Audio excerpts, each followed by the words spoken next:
नमस्कार, नवभारत के सभी दर्शकों और पाठकों का मैं ऋषिकेश नारायण सिंह स्वागत करता हूं। आप देख रहे हैं हमारा खास कार्यक्रम चुनावी चर्चा। नवभारत के इस खास कार्यक्रम में हम आपको हर दिन बिहार चुनाव से जोड़कर एक जिले के बारे में बताते हैं। उस जिले में कितनी विधानसभा सीटें हैं, उस पर क्या समीकरण है, 2015 के चुनाव में वहां क्या हुआ था, इतिहास क्या है उस सीट का और 2020 के चुनाव में वहां क्या हो सकता है, ये सारी बातें हम आपको बताते हैं। इसी कड़ी में आज हम बात कर रहे हैं लखीसराय जिले की। लखीसराय जिले पर बात करने के लिए मेरे साथ जुड़ चुके हैं नोएडा से मेरे वरिष्ठ सहयोगी अभिषेक कुमार। स्वागत है अभिषेक जी आपका। अभिषेक हमें लखीसराय के बारे में बताएंगे, सीटों के बारे में, समीकरण के बारे में। उससे पहले आपको हम बताएं कि लखीसराय के जिले में कितनी सीटें हैं, क्या समीकरण है, वो थोड़ा बहुत आपको हम जानकारी दे दें। लखीसराय जो जिला है उसमें 2 विधानसभा सीटें आती हैं। एक लखीसराय सदर और कुछ ग्रामीण इलाकों को मिलाकर, और दूसरा है सूर्यगढ़ा।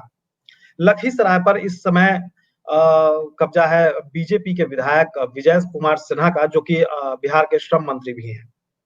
वहीं सूर्यगढ़ा की बात करें तो उस पर आरजेडी का कब्जा है, बाहुबली है प्रहलाद यादव। उनके बारे में कहा जाता है कि आरजेडी के बाहुबली नेताओं में से एक हैं, उनका कब्जा है उस पर। और इस चुनाव में ऊंट किस करवट बैठेगा, इस चुनाव में लखीसराय में क्या होगा, इसके बारे में ज्यादा जानकारी के लिए हम चलते हैं सीधे अपने वरिष्ठ सहयोगी अभिषेक जी के पास। अभिषेक बताइए। नवभारत टाइम्स के सभी दर्शकों का स्वागत करना चाहूंगा ऋषि। और सबसे पहले मैं बता दूं, लखीसराय जिला जो है, ये जिले की बात करें तो ये बहुत ही नया जिला है। 1994 में इसका गठन हुआ था, इस जिले का निर्माण हुआ था, मतलब नामकरण हुआ था, नया जिला बना था। इसके पहले ये मुंगेर जिले के अंतर्गत आता था। ये मुंगेर जिला तब बड़ा जिला हुआ करता था। और जहां तक इसके ऐतिहासिक उस पहलू की बात है तो यहाँ पर हिंदू और बौद्ध देवी देवताओं के कई मंदिर हैं, इस वजह से ये प्रसिद्ध जिला है लखीसराय। और एक चीज मैं बताऊं कि पूरे जिले के मैं परिप्रेक्ष्य में एक छोटी सी चीज बता देता हूँ। यहाँ पर अनुसूचित जाति मतलब दलित वोट जो है, जिसको एक मैं चुनावी भाषा में कहूँ तो दलित वोट करीब 15% है। और यहाँ पर अनुसूचित जनजाति मतलब जो आदिवासी वोटर भी हैं, कुछ मतलब कुछ कुछ पॉकेट्स में, कुछ अगर ओवरऑल वोटर की बात करें तो 11.11% करीब होता है ये वोटर। तो ये है इसकी पहचान लखीसराय जिले की। और ये शेखपुरा और इसके बगल का जिला पड़ता है ये। और यहाँ पर कुर्मी वोटरों की भी आबादी ठीक ठाक है, जो कि नीतीश कुमार के वोटर माने जाते हैं, कोर वोटर माने जाते हैं। नीतीश कुमार उसी जाति से आते हैं, उसी जाति की राजनीति करते हैं, शुरुआत में करते थे, हालांकि अब तो बड़ा फेस हो गए हैं। तो वो है। और जहां तक मैं विधानसभा सीटों की बात करूं तो यहाँ पर 2 विधानसभा सीटें हैं, लखीसराय और सूर्यगढ़ा। तो पहले लखीसराय सदर की बात करते हैं। तो लखीसराय सदर की जहां तक बात है तो इस वक्त यहाँ पर विजय कुमार सिन्हा बीजेपी के विधायक हैं। और 2015 के विधानसभा चुनाव में इनको करीब 40.79% वोट मिले थे। और इस वोट के हिसाब से अगर देखें तो 75,000 से ज्यादा वोट मिले, मतलब करीब 76,000 वोट मिले थे, 75,900 कुछ वोट मिले थे समथिंग।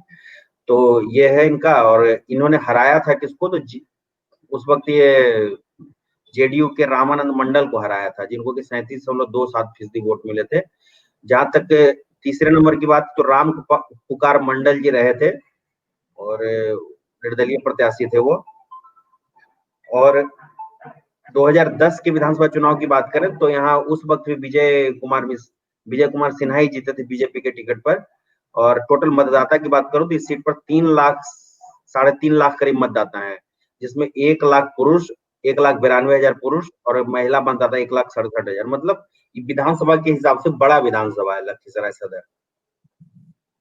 और दूसरी सीट है सूर्यगढ़ा विधानसभा सीट।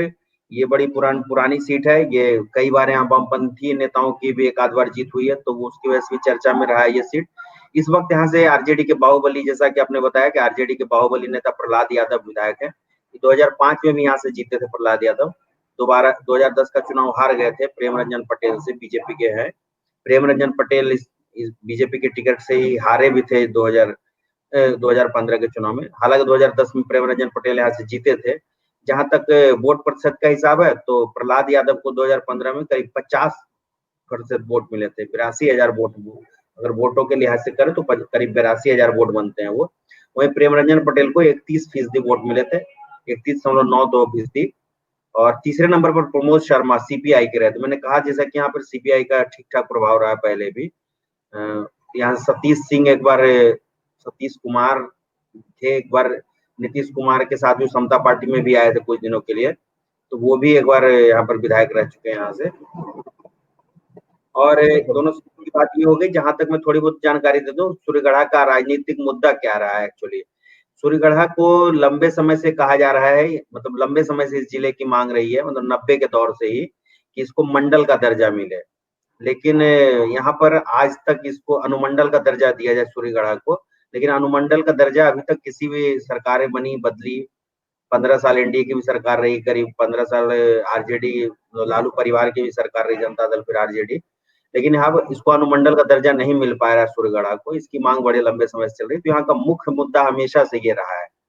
एक खास चीज मैं बता दूं चुनाव के लिहाज से ऋषि, अपने दर्शकों को, नवभारत टाइम्स के, कि इस सीट पर जो अभी 2019 में जो लोकसभा चुनाव हुए थे, उस दौरान यहाँ पर जो अभी मौजूदा मुंगेर से विधायक है, सांसद है, माफ कीजिएगा, ललन सिंह, राजीव रंजन सिंह ललन सिंह, उनको लखीसराय जो पूरा इलाका है सूर्यगढ़ा और लखीसराय सदर के विधानसभा क्षेत्र, यहाँ से काफी वोट मिले थे। मतलब कहा जाता है जो उनके हार जीत का, जो उन्होंने बीना देवी, उन्होंने जो आनंद सिंह की पत्नी को जो हराया था, तो वहां पर हार जीत का जो अंतर हुआ था वो इसी जिले से हुआ था। उस वक्त के वोट के हिसाब से कहूं तो लखीसराय विधानसभा सीट में करीब 1,15,000 वोट मिले थे, और सूर्यगढ़ा विधानसभा क्षेत्र में 96,000 से ज्यादा वोट मिले, करीब 97,000 वोट मिले थे। तो वो, और मैं बता दूं कि आप जो बिहार की राजनीति को जानते समझते होंगे, ललन सिंह बड़े नेता हैं और जेडीयू के, खास करके नीतीश कुमार के बड़े करीबी भी हैं ये। तो इस लिहाज से मैं कहूंगा कि थोड़ा यहाँ पर अभी के मौजूदा राजनीतिक हालात के बाद में कहूँ, चुनाव परिणाम कुछ भी हो सकते हैं, लेकिन अभी की मौजूदा हालात स्थिति जो है, ललन सिंह के लिहाज से देखें, जेडीयू के बड़े नेता हैं, तो अभी यहाँ पर आरजेडी खेमा थोड़ा कमजोर, वहीं जो जेडीयू खेमा है वो थोड़ा मजबूत दिखता है। ऋषि जी बिल्कुल, आपने बहुत अच्छी बात कही अभिषेक के, इस बार जेडीयू खेमा इस जिले में थोड़ा मजबूत दिख रहा है। थोड़ा सा लखीसराय सदर के बारे में बस एक छोटा संक्षेप में बता दूं कि शुरू से ही लखीसराय की सीट की बात करें तो उस पर बीजेपी का कब्जा रहा है, बनने के बाद से ही। 2000 में जब चुनाव हुए थे तो यहाँ से बीजेपी के कृष्ण चंद्र सिंह जीते थे। 2005 में विजय कुमार सिन्हा, जो इस वक्त जीते हैं, फरवरी वाले चुनाव में जो पहला चुनाव हुआ था विजय कुमार सिन्हा जीते थे। हालांकि अक्टूबर में 2005 में जब दूसरे चुनाव हुए थे त्रिशंकु विधानसभा के वजह से, तो उसमें फुलैना सिंह जीते थे आरजेडी के, लेकिन बाद में फिर 2010 और 2015 में विजय कुमार सिन्हा ने सीट को कब्जा कर लिया और उसमें अपनी बढ़त बनाए रखी। खैर, सबसे बड़ी बात यह है कि इस सीट पर जो चुनाव है, जो अपने दर्शकों को हम बता दें कि वो पहले फेज पे ही दोनों सीटों पर चुनाव है, लखीसराय और सूर्यगढ़ा, यानी 28 अक्टूबर को यहाँ वोटिंग होगी और उसके बाद 10 नवंबर को नतीजे यहाँ पर आने वाले हैं।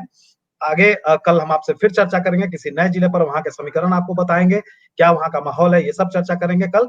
तब तक के लिए दीजिए मुझे और अभिषेक जी को इजाजत। नमस्कार।